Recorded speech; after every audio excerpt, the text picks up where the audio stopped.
दोस्तों देखते हैं कि आप कितना तेज दिमाग रखते हैं।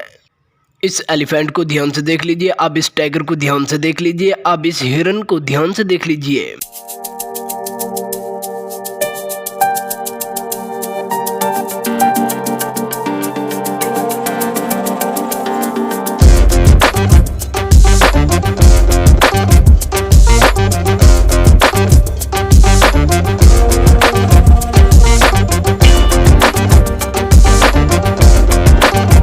तो दोस्तों आपने हिरन की कौन सी पिक्चर देखी थी? आपने पिक्चर सी देखी थी तो सी वाले लाइक करेंगे।